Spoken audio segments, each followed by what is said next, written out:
she disappeared in 1997, and everyone believed she abandoned her family.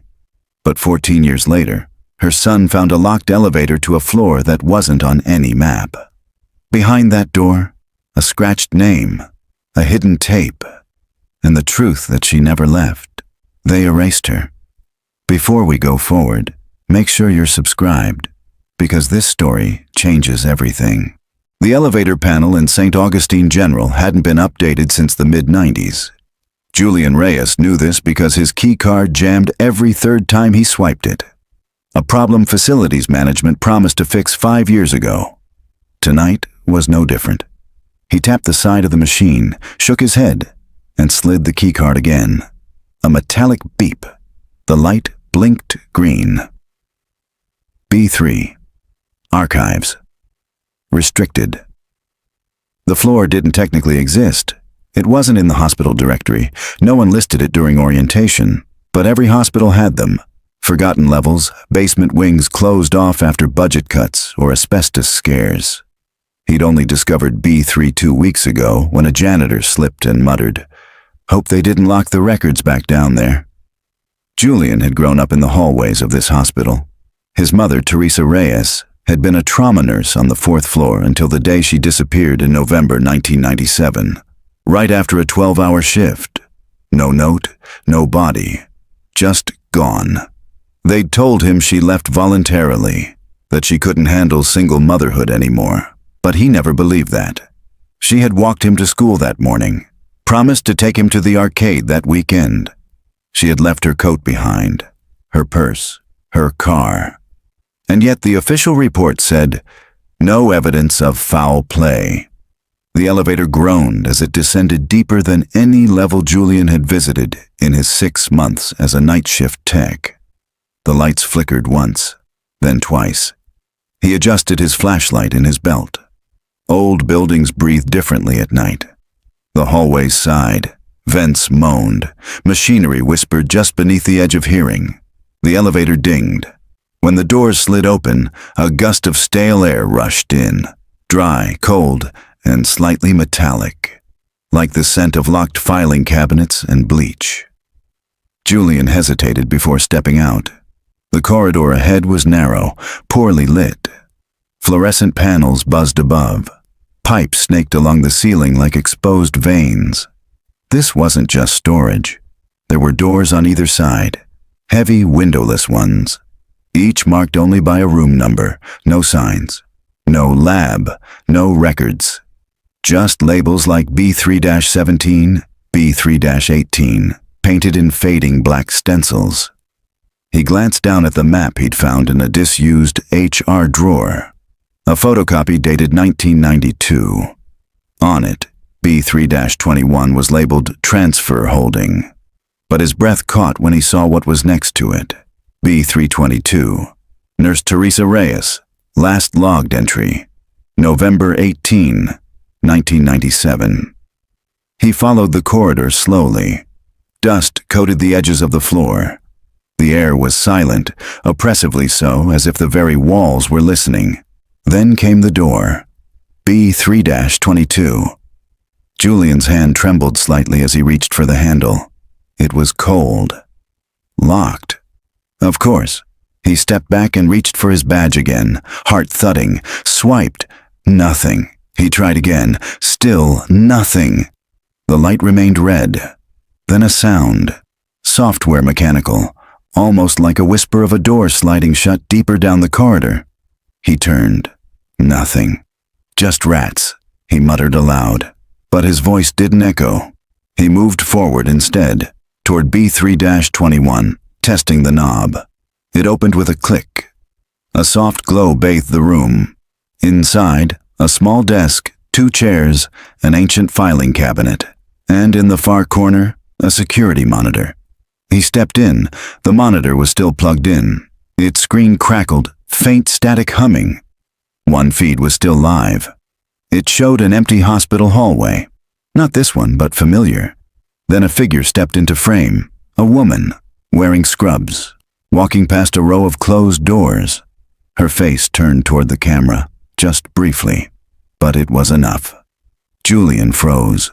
It was his mother, younger than he remembered. Her hair longer, tucked under her nurse's cap. Her face drawn in worry. And the timestamp? November 18, 1997. 9:42 p.m., 30 minutes after her last recorded shift.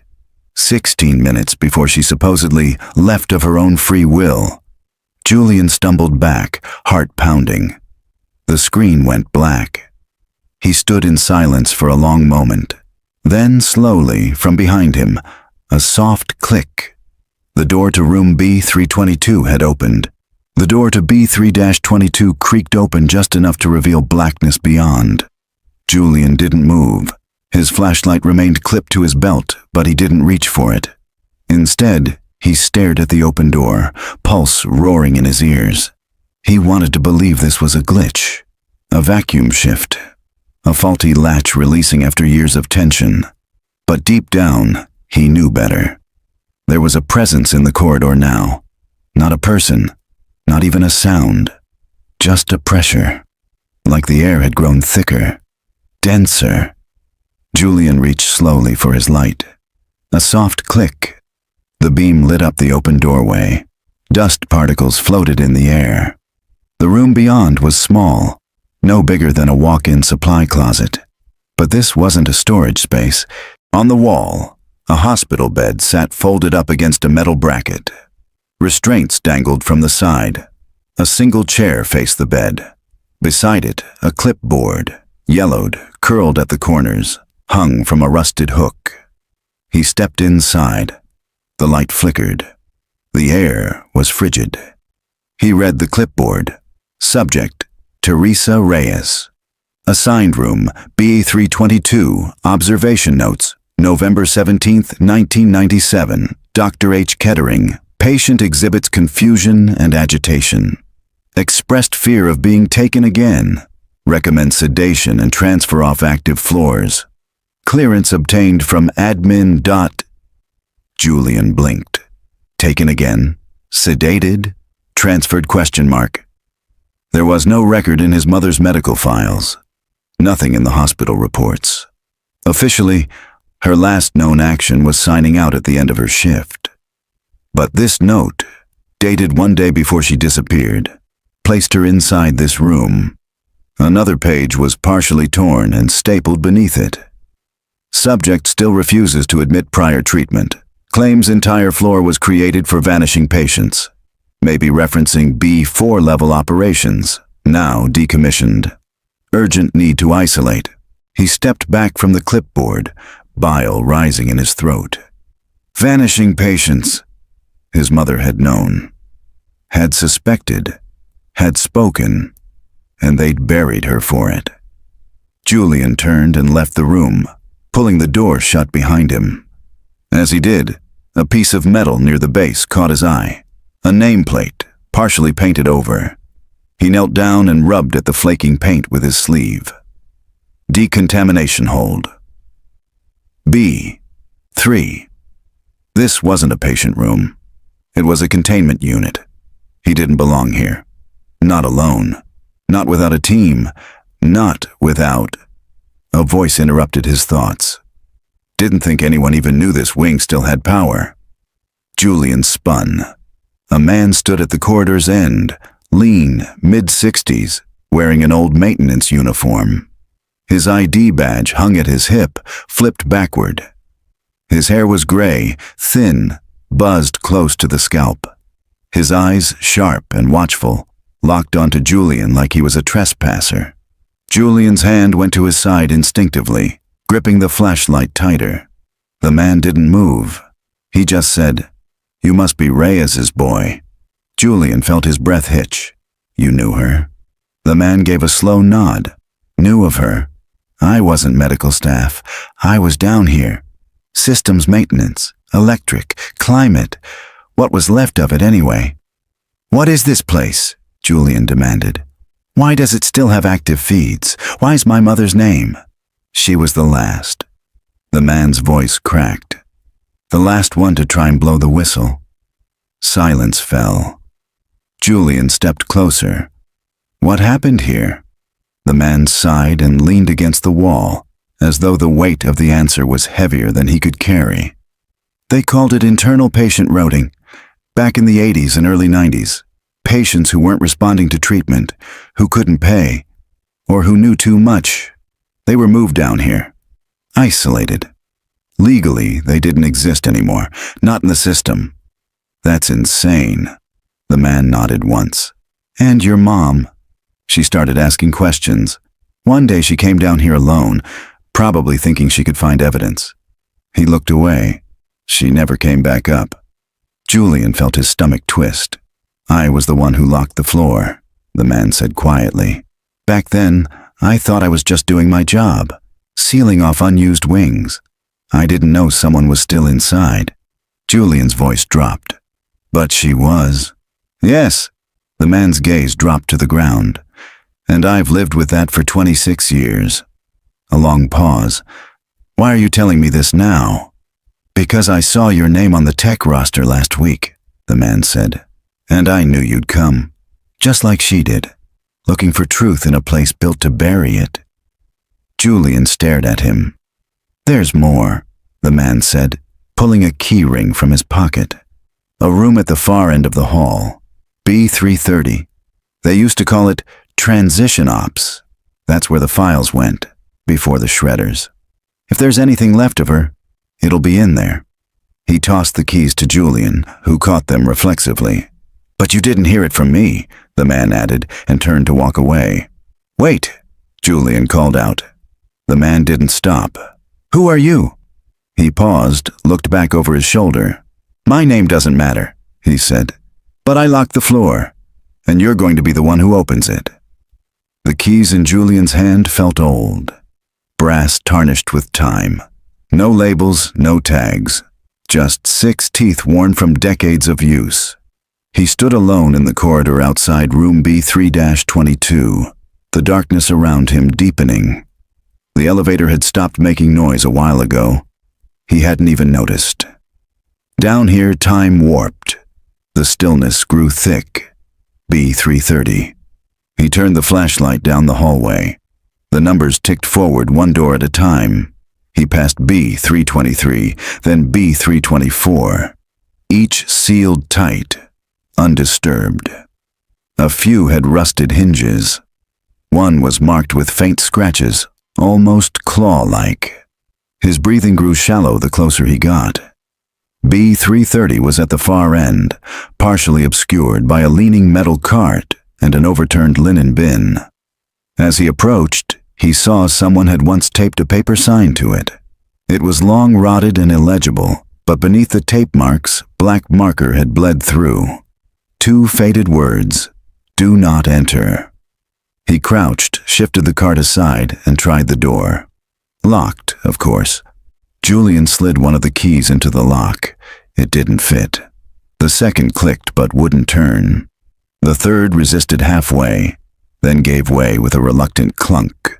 The door opened an inch, then caught. He shoved harder. A low groan echoed through the corridor as the door scraped against the floor. The scent that greeted him was overpowering. Paper rot, metal, something sterile, and something else, like dried blood and ammonia. He stepped in. The flashlight's beam revealed rows of old filing cabinets, dented metal desks, and several outdated terminals, CRT monitors with cracked screens and detached keyboards. Folders lay strewn across the floor. Many were water-damaged. Others remained sealed with rusted clips. Julian's fingers trembled slightly as he stepped deeper into the room. This was it. The place where people disappeared twice.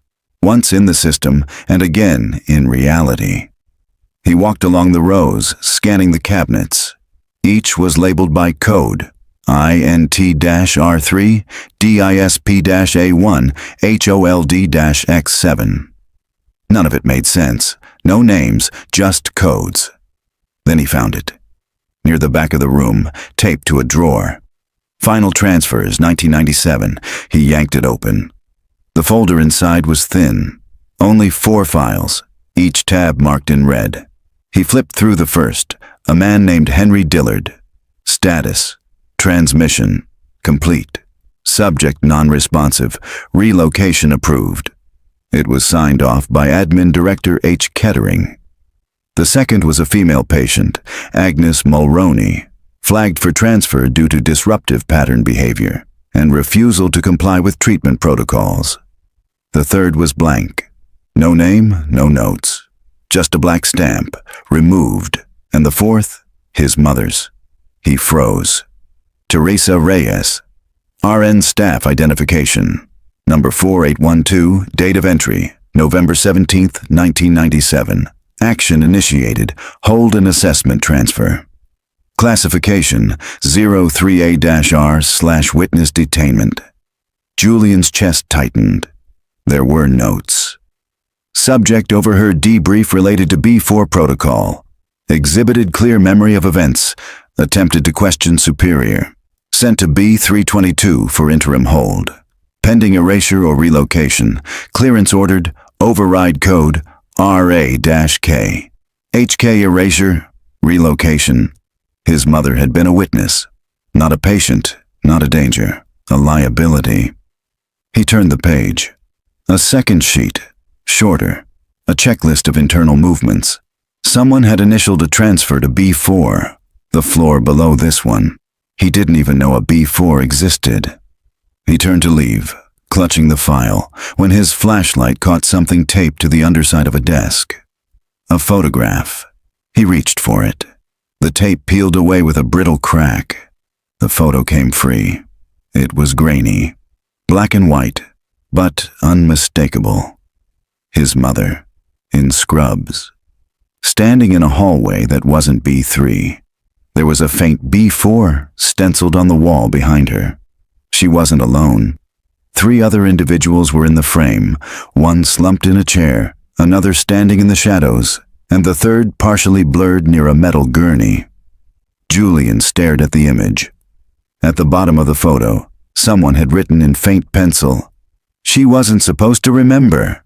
Suddenly his flashlight sputtered. He smacked it once, twice. It went out. Darkness swallowed the room. Julian reached for his phone. No service. He turned toward the door, but it was closed. He hadn't closed it. He rushed forward, pulling the handle. Locked.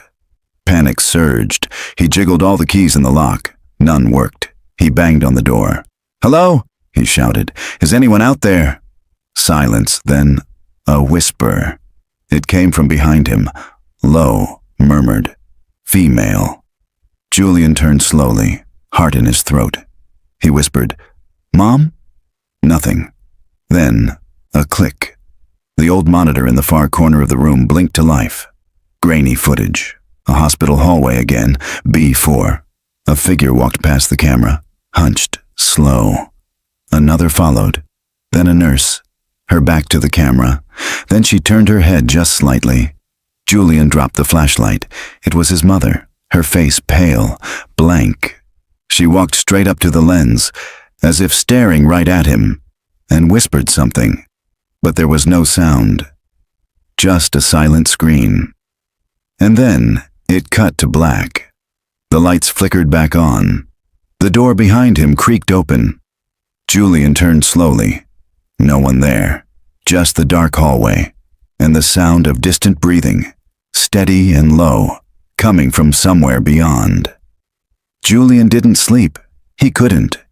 Even after he made it back to the elevator, after the door to B3 creaked shut behind him, and the weight of the silence was replaced by the dull hum of ascending floors, he couldn't shake the feeling that something had seen him, or worse, recognized him. He spent the rest of the night in the staff break room, the manila folder sitting on the table in front of him like a live wire. Every time he opened it, the words burned deeper. Witness detainment, erasure, relocation. The fact that a floor even beneath B3 existed had never been publicly acknowledged. Not on any map. Not in any official system records. Even in construction logs, B3 was the final structural depth. Anything deeper was intentional omission. By morning, he knew what he had to do. Julian showed up outside the facility's office just after 8 a.m. He hadn't showered. His shirt was wrinkled, his eyes bloodshot.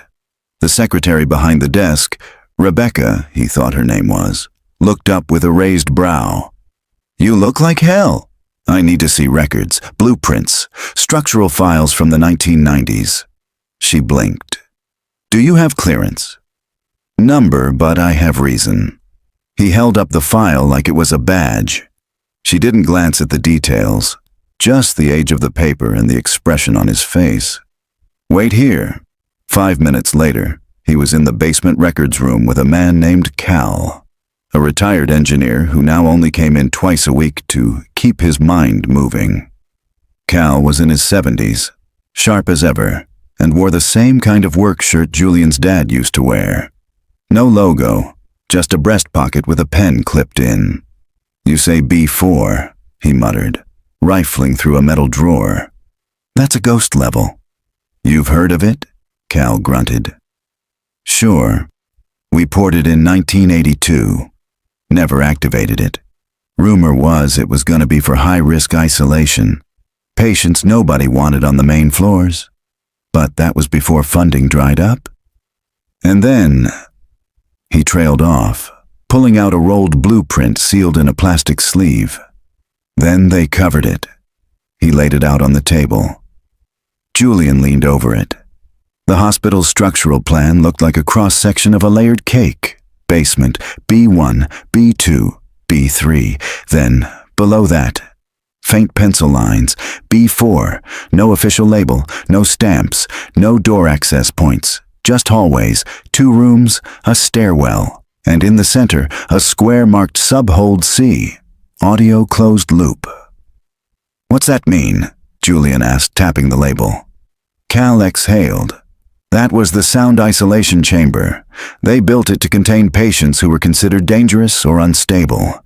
It wasn't about curing. It was about silencing." Julian went cold. "Access?" Cal pointed to a shaft that ran down from B3. "Old mechanical lift, caged, not connected to the main elevators.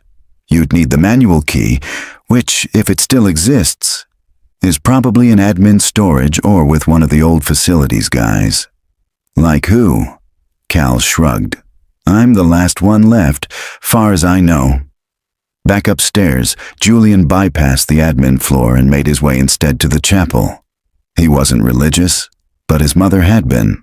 Always. When he was young, she used to sit in the back pew and pray before every shift. Not long prayers, just silent stillness. Head bowed, hands folded. Now, alone in the chapel, Julian sat in the same pew she used to choose. The air was cold. The stained glass above cast blue and crimson patterns across the pews. He whispered aloud, "Why didn't anyone help you?" He wasn't asking God, he was asking her. There was no answer. But as he sat there, his mind replayed her face on that monitor, blank, distant, staring past the lens. And then, her whisper. No sound, but definite speech. He pulled out the photo from the folder again. Her expression, even in grayscale, wasn't just dazed. It was afraid. She hadn't just been transferred. She had been disappeared. It took Julian 2 hours to find the old mechanical lift shaft mentioned in the blueprints. It was tucked behind a wall panel in a disused section of B2, where the walls hadn't been painted in years and the ceiling tiles hung like tired eyelids. The keyhole was there, rust-ringed, faintly marked with red paint that had long since flaked away. He didn't have the key, but the man who once locked the floor might. That night, Julian returned to the same hallway outside B3. He waited.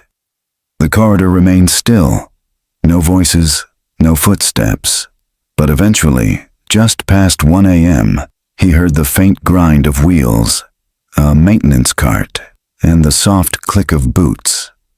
The older man reappeared. This time, he didn't look surprised. "I figured you'd come back," he said. Julian held up the blueprint. "I found the shaft." The man gave a sad smile. "You want the key?" Julian nodded. "You're going to go down there alone?" "If that's what it takes." The man didn't answer right away. Then he pulled out his wallet and slid out a small metal key taped behind a photo. "Key to the lift," he said. "I never turned it in. Figured someone might need it someday." Julian took it with reverence. "You might find things you don't want to see," the man warned. That floor, they didn't just erase patients, they experimented. Emotional suppression, audio confinement, no light, no sound, nothing but themselves and their memories. Julian stared at him. "Why did you stay here all these years?" The man's face twisted with guilt. "Because I helped build the cage." Julian stood before the old service shaft at 2:17 a.m. The hospital had settled into its graveyard rhythm, the low thrum of HVAC, a nurse's cart squeaking 3 floors up, the occasional faraway beep of a monitor, the sterile calm of a building that never truly slept. This hallway, though, was different. Cut off, unclean, like time had folded here, a place the rest of the hospital forgot on purpose. The panel had no buttons, just the keyhole and a narrow seam where the metal gate once slid open. Julian reached into his pocket, fingers curling around the cold, notched key the old maintenance man had given him. He inserted it into the lock. Click. A quiet mechanical noise stirred behind the wall. Gears, dusty from neglect, shuddered to life. The panel vibrated softly. Then the door groaned open. Behind it was a narrow cage lift, just large enough for one person, floor grated, sides rusted. It smelled of oil and mildew. He hesitated, then stepped inside. The lift trembled as it began to descend. No buttons, no lights, just a slow, rattling descent through a shaft lined with shadows. As he dropped lower, the air grew colder, moist, like descending into a cavern. The elevator jolted to a stop. A few seconds passed. Then the gate slid open. B4. The number was scrawled faintly on the wall across from the lift in faded red chalk. Nothing official, just 3 crooked characters. B4. The corridor ahead was tight, damp, lit only by emergency strips along the floor. They flickered dimly, like dying fireflies. The hallway sloped slightly downward, and everything about it felt wrong. Like it hadn't just been buried, but intentionally erased. Pipes ran like ribs along the walls. A broken gurney lay overturned on the side. One wheel still spun. Julian moved slowly, keeping his flashlight low. To his right, a viewing panel had been smashed. Through it, he glimpsed a room filled with rusted chairs bolted to the floor, facing a white wall. No windows, no sound system. Just silence and structure. Audio closed loop, he remembered from the blueprint. This was a place designed not to hold people, but to erase them. He continued forward. At the end of the corridor was a sealed steel door. A camera above it had been ripped from the wall. Wires dangled like veins. Julian tried the door. It opened.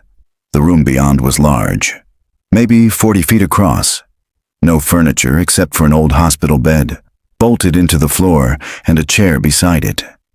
Mounted to the wall was a speaker, long inactive, and opposite the bed, a mirror, 2-way, cracked in the upper corner. He stepped inside, heart pounding, and saw her name, Teresa Reyes, etched into the wall beside the bed in faint scratches, as if carved with a spoon or fingernails. Beneath it, more markings. I remember, I remember, I remember, over and over. He ran his hand over the wall. The etching was real. She'd been here. Suddenly his flashlight flickered. He banged it once. The light snapped off completely. He stood in darkness. Then, a click. The overhead light flared on.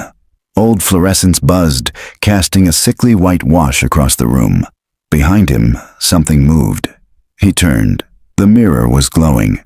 No, backlit. Someone was in the observation room on the other side. A figure stepped forward. Slim, female, in a long hospital gown. Gray-streaked hair pulled behind her ears. Her face, shadowed, but familiar. Julian's heart skipped. He stepped toward the mirror. "Mom?" he whispered. The figure moved closer, face half lit now. Older, but it was her. Teresa Reyes. She stared at him through the glass. No smile, no recognition, just stillness. Julian pressed his hand against the mirror. "I'm here," he said. "I found you." She didn't move. Then slowly, she raised her hand and mimicked the motion, palm to glass, fingers matching his. But her expression remained blank. Hollow. She mouthed something. Julian stared. 3 words. "They're still here." Suddenly the lights cut out again. The mirror went dark. Julian stumbled back. Footsteps. Outside the room, fast, heavy. He turned toward the door. A shape moved past the window, then another. He reached for the doorknob. Locked. A whisper passed through the room, not his mother's voice. Male. Low. "You shouldn't be here." Julian backed away, heart thudding, then slam! The door burst open.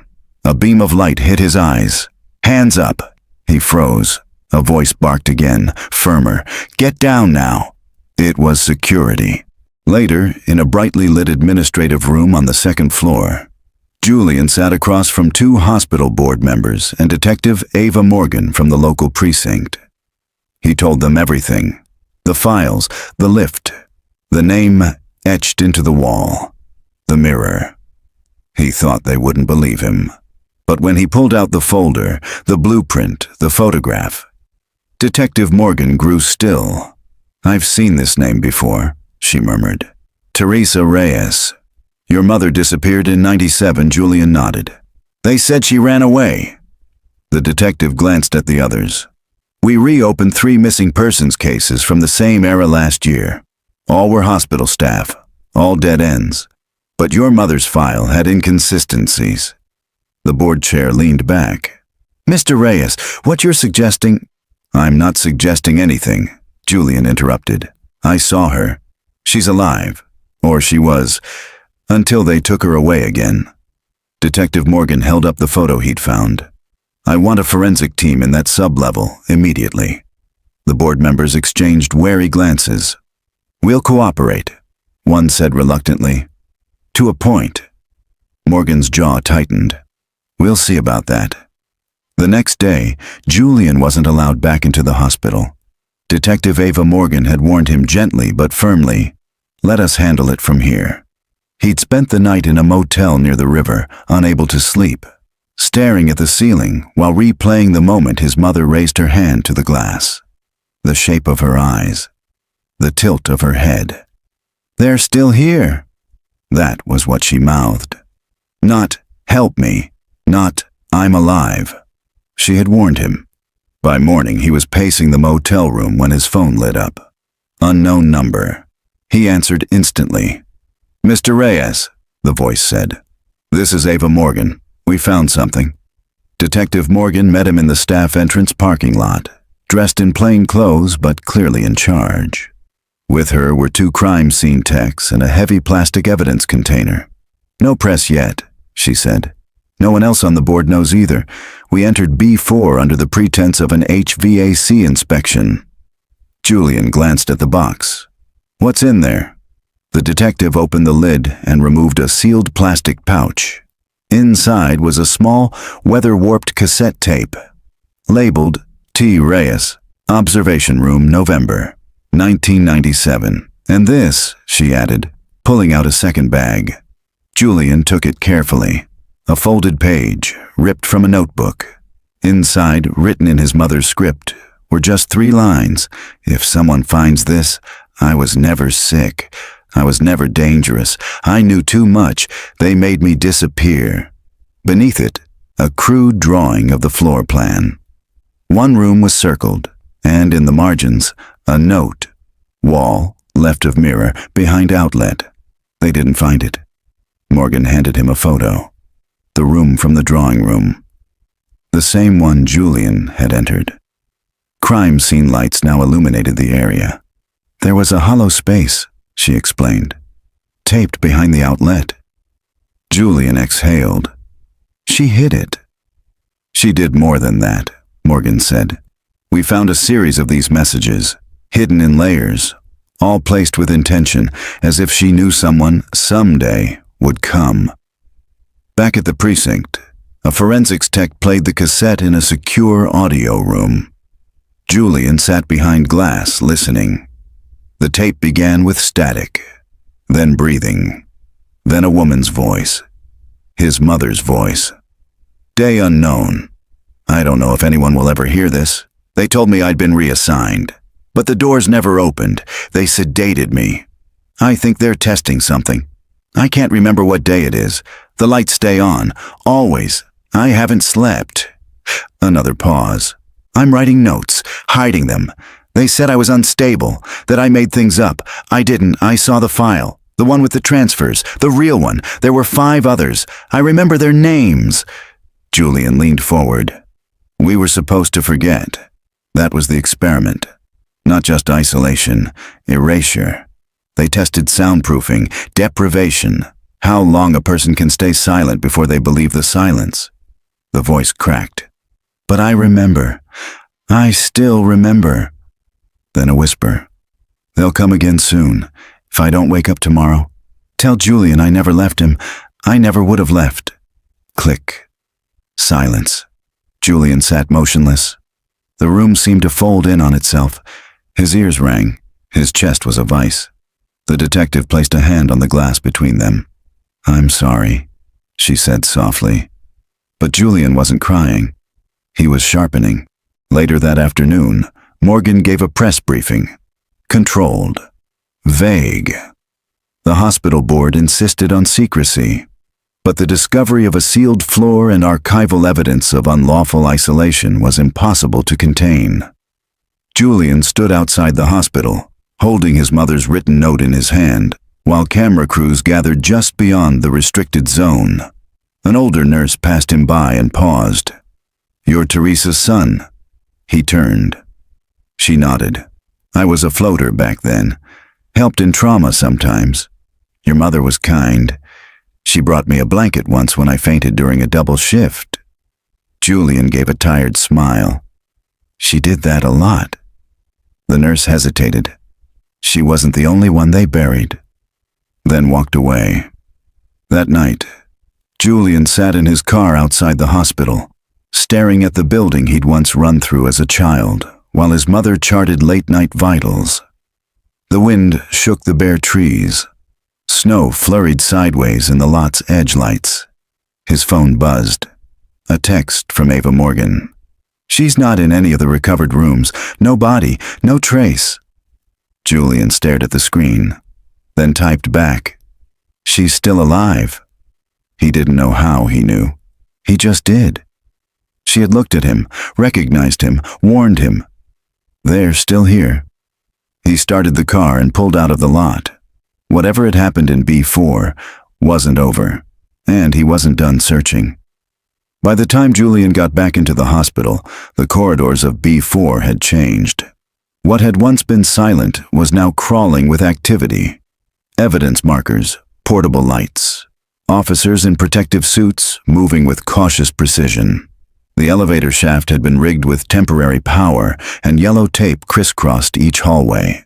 But Julian didn't care about procedure anymore. Not now, because while the forensic team searched the containment rooms and side corridors, no one had checked the door farthest from the lift, the one listed on Teresa's sketch as B4-6, the one labeled only with a scratched X. He found the door half covered in a rusted shelving unit. No one had touched it.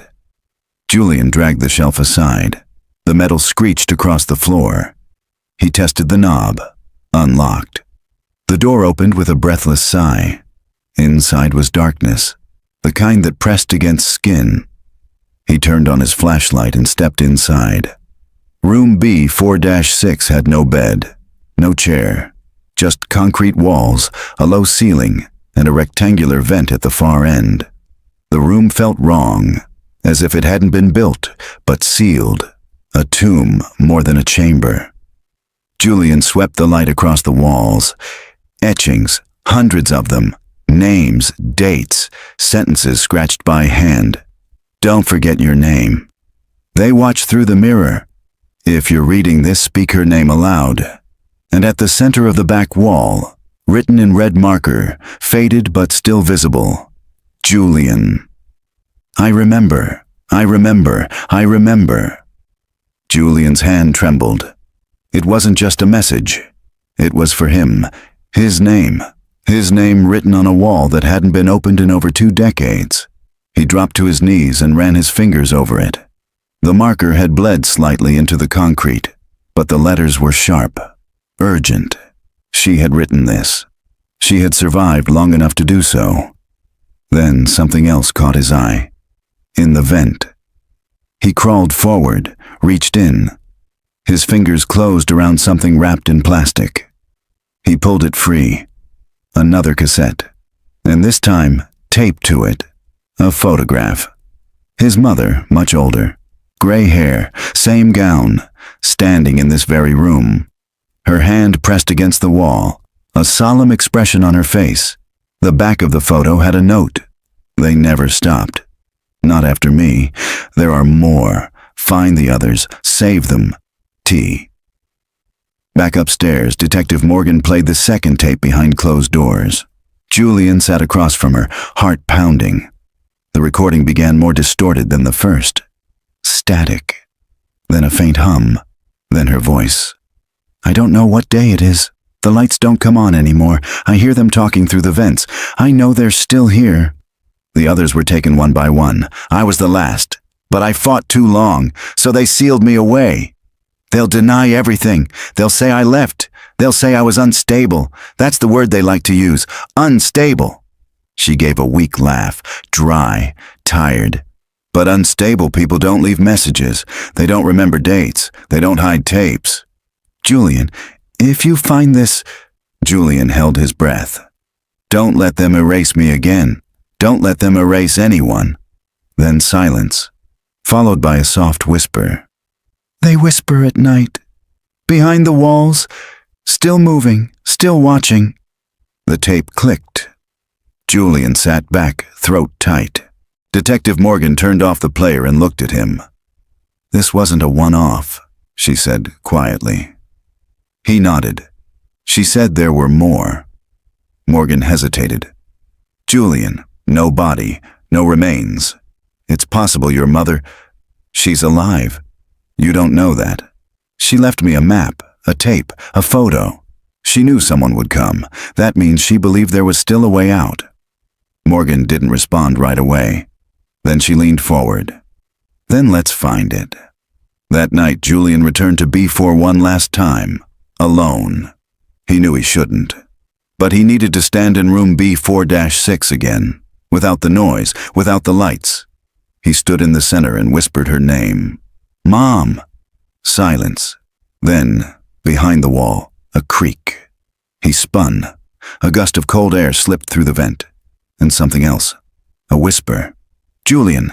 Soft, faint, but real. He stepped toward the vent, flashlight aimed. No movement, just shadows. But the whisper had said his name. He wasn't alone.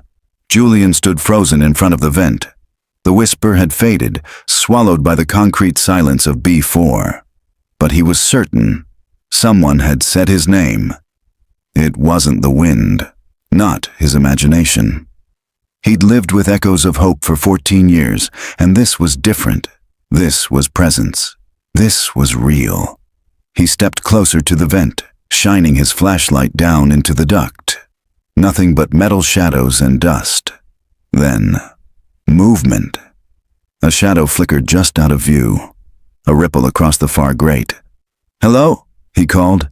Is someone there? No response. But something lingered in the air now. A faint vibration, like the hum of machinery buried deep underground. He turned back toward the door of room B4-6, suddenly uneasy, and then he heard it. Ding. The elevator. Julian's blood ran cold. No one else was supposed to be here. He stepped into the hallway just in time to see the cage lift at the end of the corridor slide open. It was empty. No one stood inside. but the lights above it glowed a deep amber, and on the ground were footprints, wet, bare, leading out of the lift and into the hallway, as if someone had stepped out dripping from water or condensation. Julian followed them. They led down the corridor, past containment rooms, past security camera shells, past the crime scene markers, and then stopped at a locked utility door labeled B4-Mech. He knelt down. Faint scratches marked the floor near the threshold. The door had been opened recently. He tried the knob. Locked. He stepped back, turned to head upstairs for a tool, and heard the elevator move again. The gate slammed shut. He sprinted back down the corridor. The lift was rising, fast. Julian slammed the call button. Nothing. The gears groaned high above.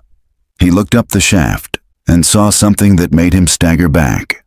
Another level. Above B3, but unlit. Unlabeled. Just a floor. No number. The elevator was heading there. He ran to the blueprints tucked in his jacket, unfurled them against the wall. No such level existed. B4, B3, B2.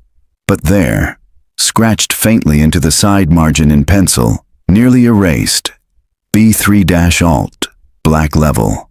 Back upstairs, Julian burst into the precinct's side office where Detective Morgan was finalizing the transcript of Teresa's second tape. She looked up, startled. "I heard something," he said. "And the elevator moved. No one called it." She narrowed her eyes. "Did you see who was inside?" "No one, but it stopped on a level that's not in any official file."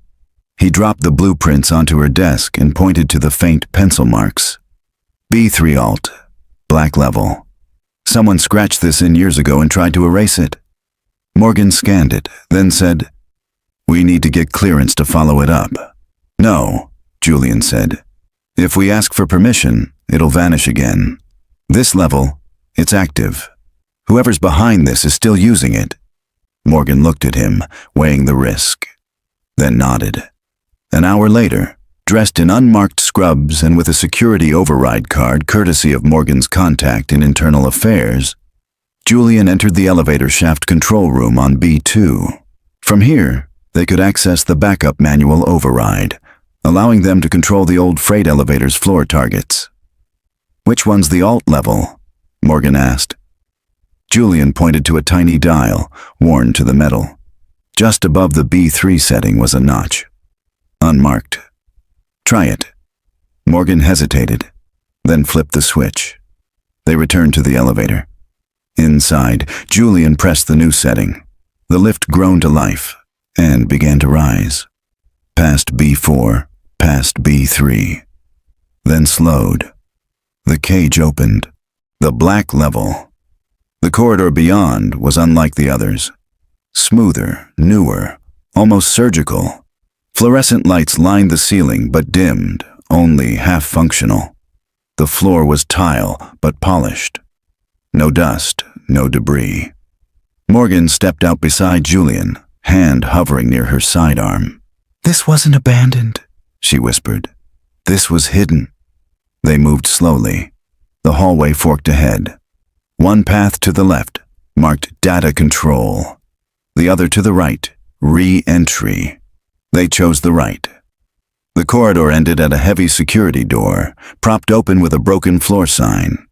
Inside were rows of medical lockers, charts, clean gowns, bags labeled by number, not name. And at the center, a chair. A medical chair with wrist restraints. On the wall above it, a monitor glowed softly. Julian approached. The screen flickered. A grainy recording played. Not surveillance. Training footage.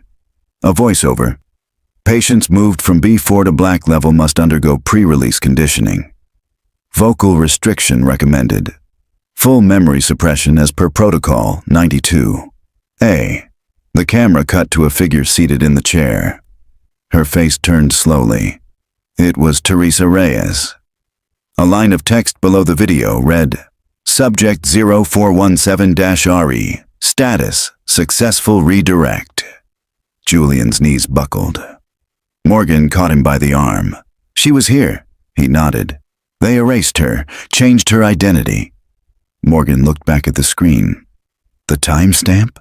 2002, 5 years after her disappearance. She's alive, Julian said. She got out. Morgan didn't speak. She only reached for her radio.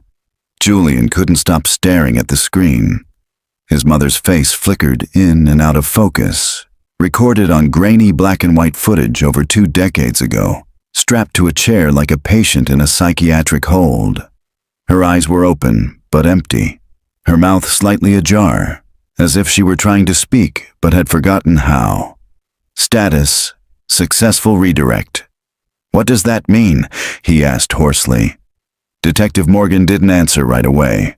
She was already moving, snapping pictures with her phone, checking drawers, pulling files from behind the control console. The medical locker beside the chair creaked as she opened it. Inside were rows of file folders, each one labeled with subject numbers instead of names. 0417, she muttered, flipping through. She found it, a plain brown file. She handed it to Julian. He hesitated, then opened it. Subject: 0417-RE name. Redacted, former identity. Teresa Reyes, unconfirmed. Admittance. Date: November 1997, black level transfer date. April 2001, processing notes. Subject displayed resistance to primary sedation. High memory retention, required multiple cycles. Exposure to loop audio therapy unsuccessful. Recommendation: reconditioning. Implantation of alternate history. Memory partition achieved on cycle 4. Behavior: docile, compliant. Prepared for external reintegration. Final line: handwritten. Subject reassigned under new identity. No family contact permitted. File closed. Julian felt the folder tremble in his hands. They reprogrammed her, he whispered. Erased everything, gave her a new name, a new life. Morgan leaned over his shoulder, her expression unreadable. You ever hear of Project Eden? Julian shook his head. Late 80s, she explained. Black budget research into behavior modulation. Started in military psych units, then quietly moved into civilian infrastructure. Hospitals, rehab centers, institutions that no one questions. Julian looked up sharply. You're saying this was part of that? She nodded once. The files we found in B4 match early Eden structures, loop therapy, controlled silence, erasure via sensory deprivation. It was all Eden doctrine. Julian's throat tightened. They took people who saw too much, Morgan continued, and made them forget or vanish. And my mom, she was one of the few who fought back long enough to leave a message. They gathered the evidence, the file, the footage, the list of subject codes in the cabinet, over 100, dating from 1994 to 2006. As Morgan packed it up, Julian noticed something tucked between the wall and the locker. A photo. He pulled it free. It was worn, creased, but clearly recent. His mother, standing in front of a garden, gray hair pulled back, smiling faintly. The back read, Elizabeth R. Facility 42. Status monitored stable. Elizabeth R., he murmured. Morgan leaned over. That could be her new name. Hours later, back at the precinct, Julian sat across from a DHS liaison, Morgan at his side. They laid everything out. The black level, the erased files, the footage, and the photograph. The woman, Agent Tillman, was quiet throughout the meeting. When Julian finished speaking, she simply said, You've uncovered a containment failure. Julian blinked. What does that mean? Someone escaped a protocol built to be permanent. Someone, Julian said. That's my mother. Tillman folded her hands. Then you should know the truth. These people were never supposed to return to society, not without clearance. You say she left messages, that she remembers. She does. Then she's a liability. Julian stood up. She's a person. She survived 20 years of imprisonment, erasure, abuse. Morgan stepped in. If we found her location— I already have it, Tillman interrupted. Facility 42 is a long-term care center operated under a private wellness contract. Low visibility. She's been stable for nearly a decade. You knew? Julian asked, stunned. All this time? She was monitored. No activity, no risk, until now. Julian clenched his fists. I want to see her. That's not your decision. She's my mother, Tillman sighed. There's an emergency hearing this evening. The board will vote. If she's ruled safe for contact, you'll be granted supervised visitation. Julian looked to Morgan. She gave a slight nod. I'll back you. That night, in the waiting room of the municipal courthouse, Julian stared at the floor as voices argued behind the closed chamber doors. Morgan sat beside him. I spent 10 years tracking missing persons for cold case reviews, she said quietly. I've never seen anyone claw their way back into the light like your mom did. Julian didn't reply. He just clutched the photograph of Elizabeth R. Then the door opened. A woman in a black blazer stepped out. They've approved it. Julian stood, legs weak. Where is she? The woman handed him a form. Facility 42, 3 hours north. You'll be escorted there at 9 a.m. He barely slept. At dawn, he packed the photo, the tapes, her file. He wanted to bring proof, to show her that he remembered too, and that she hadn't disappeared. Not anymore. Julian watched the sun rise through the tinted window of the government SUV. The road unfurled before them like a ribbon of pale light, cutting through pine trees and open hills. Detective Morgan sat beside him in silence, reviewing her notes, her badge clipped discreetly beneath her jacket. Behind them sat Agent Tillman, her expression unreadable, tablet in hand. No one spoke, not until the first sign appeared. Willow Heights Recovery Center, Private Entrance Facility 42. It didn't look like a government site. No barbed wire, no armed guards. Just a long white building tucked behind a gate, wrapped in stillness and painted with flowers that looked too cheerful for the weight they were about to bring. Julian stepped out of the vehicle. The air was cool, spring heavy. A breeze swept through the parking lot, stirring the paper in his hand, the visitation form. He followed Tillman and Morgan up the stone path. His footsteps felt distant, detached, as if his mind hadn't caught up with his body, as if the boy he had been, the one waiting for his mother to come home, was still years behind him, sitting at the dinner table with a plate growing cold. Inside, the receptionist barely looked up. Room 9, East Wing, end of the hall. Julian nodded, barely hearing her. The hallway was bright, too bright. Soft pastel paintings lined the walls, gardens, birds, faces smiling without names. Each door was numbered. Room 5, Room 6, Room 7. He stopped in front of Room 9. His hand trembled as it reached for the knob. Morgan touched his shoulder. You don't have to rush. But Julian didn't hesitate. He opened the door. The room was small, simple. A bed, a chair, a single window overlooking a flower bed in bloom. And there, sitting in the chair by the window, was a woman.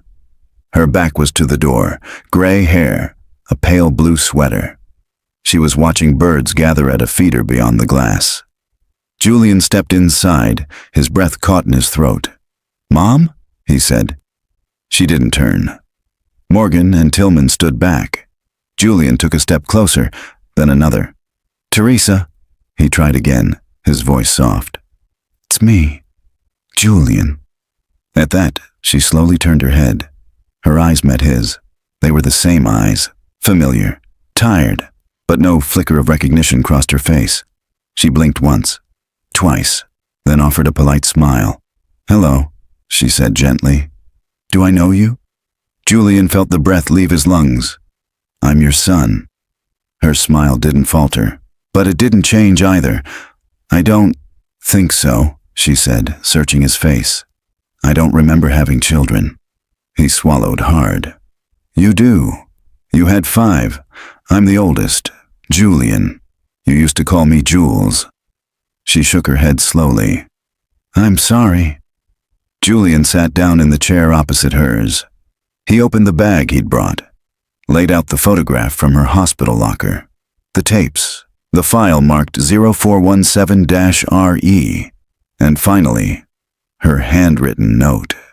She picked it up, puzzled. As she read, her fingers twitched slightly. Her lips parted. Something flickered behind her eyes. A pulse of something old and buried. She looked at the photo again. Where did you get this? She asked. I found it, in the walls of the hospital. You left it.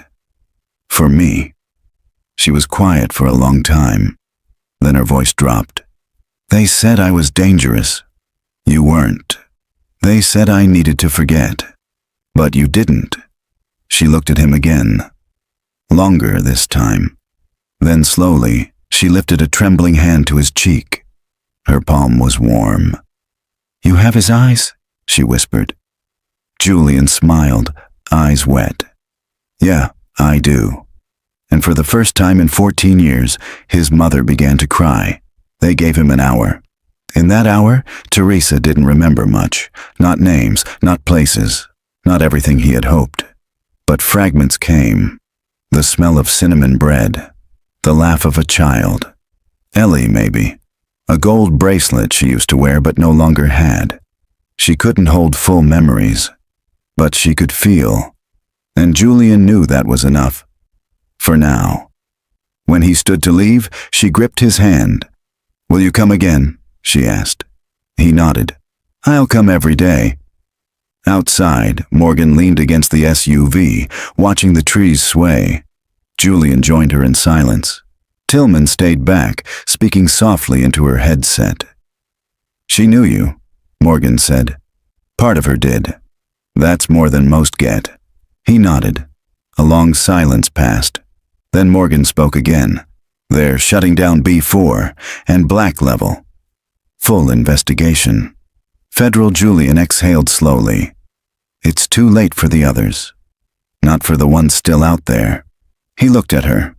There are more, he said.